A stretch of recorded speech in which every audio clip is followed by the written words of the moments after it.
All right, then. Hello.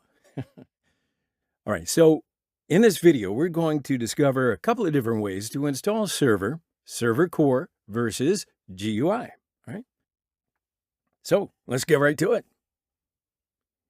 Now, Microsoft has done great things where the Windows pre-installation environment is concerned, and they refer to it as Windows PE, all right, pre-install environment.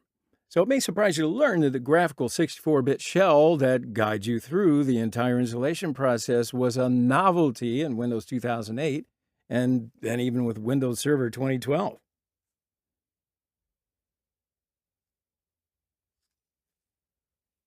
So how about a quick definition? The server core installation options defining feature is that it offers as small a disk footprint as possible, which means, of course, that there's a smaller attack surface.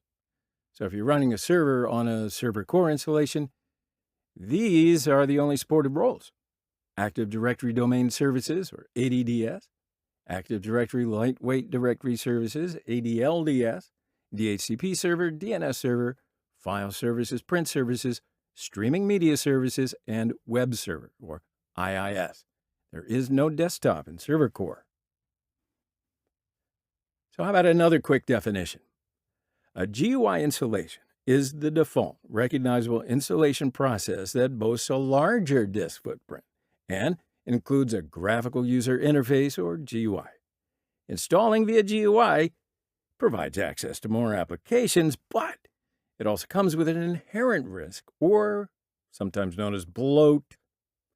Now, through the GUI installation, your attack surface, of course, is increased because there's going to be extra apps and features that you might not even ask for, but you certainly don't want.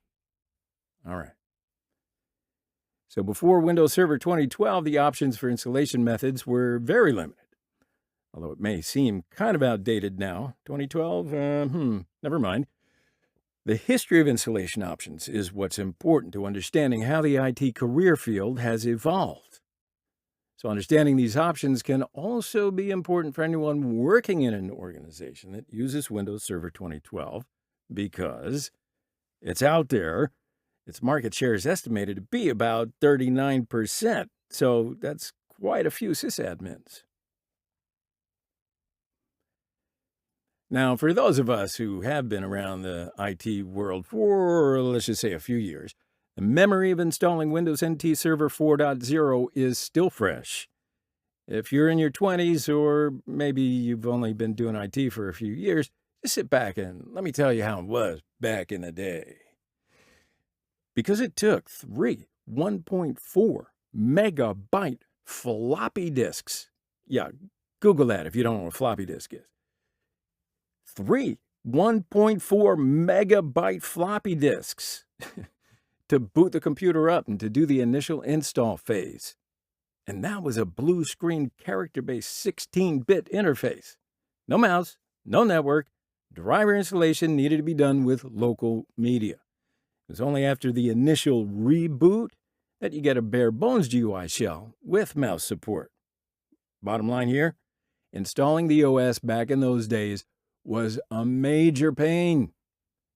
But then Microsoft went and did some really great things, especially with the advent of the Windows pre-installation environment, what we refer to as Windows PE.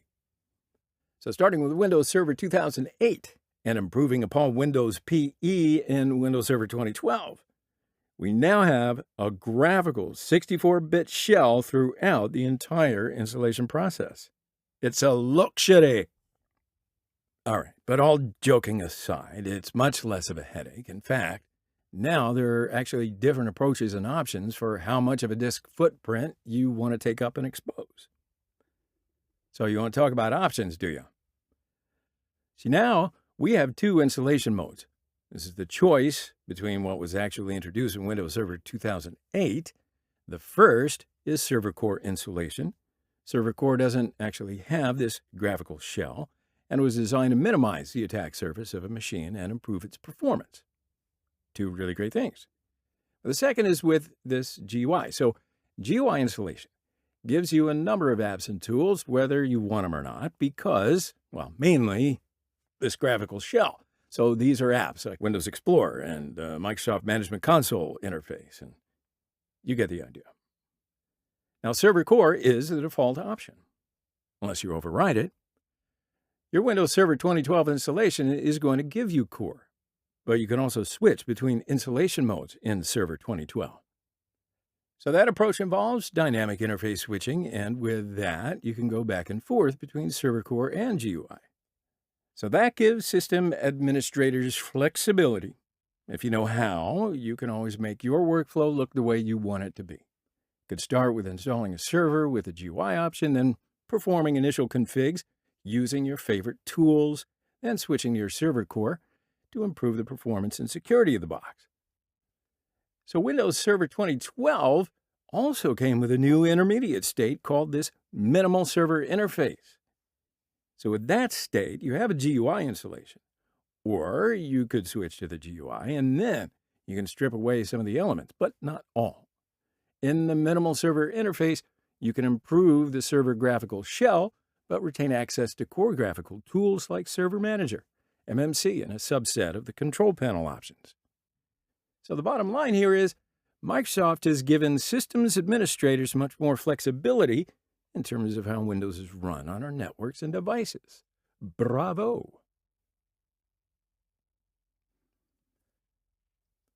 So what you got to do? First, you've got to get your hands on a DVD of the OS. So in our case, we use the release candidate DVD, but it's been a while since that was the default installation for Windows Server 2012. But you got to boot the computer with that installed DVD. The first screen's simple enough and pretty self-explanatory. What language should be used, the time zone, what currency do you want displayed, and what keyboard format should the system use. So as long as you've got a legit localized copy of your installation DVD, your defaults will generally be right here, all you need. Just click Next. And then the next screen is the main install screen, and it's extremely simple. So you can either install fresh or launch repair tools. In any event, press Install Now, and then that'll start the setup process. So while it's doing that, you might take a look at what's happening during the installation and see that you're in a full 64-bit graphical environment. And on top of all that, network drivers are already available, mouse drivers are installed and running already. So this is the whole shebang, right? So that's a real big change and improvement from that past in the dark ages like I told you about. Now, I did mention earlier, too, that Server Core is the default installation type for Windows Server 2012, and you should see that on the next screen. Now, if you were to click Next on that window, we would proceed into the Server Core installation. But for our purposes, we're going to override that option. Instead, we're going to select Server with a GUI, then Next. Now, you know, even way back in 2012, end-user license agreements were lengthening and getting more pervasive. You'll, of course, have to agree to this license before moving forward. So you do that, whether you speed read or just scroll and press Next. But the next screen is going to ask if this is an upgrade or a fresh installation. So admittedly, the language that gets used on the screen could be clearer because simply calling it custom doesn't adequately explain the available options, but presumably this is a fresh install, so select that and press Next. Now the next question is going to be where to install Windows. Now obviously this can go anywhere you like, but you'll probably want to choose a main system drive. Oh, and while you're here, you also have a few additional options and toggles to consider. For instance, maybe you've got a SCSI RAID array with a host bus adapter that needs a driver. Well, that can be done here. Or maybe you just want to go into Drive Options, delete the partition, and restructure your disk partitions. But, of course, the default option here is to reformat the drive that you're going to be installing the OS onto.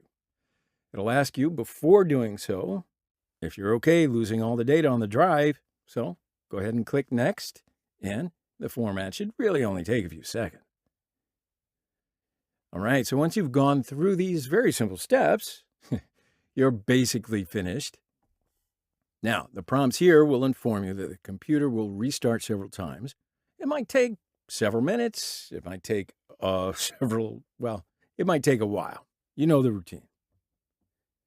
So the steps of this installation process are to copy Windows files to a temp folder on the target partition, get the files ready for installation, install the features, install updates, and clean it all up, and finish.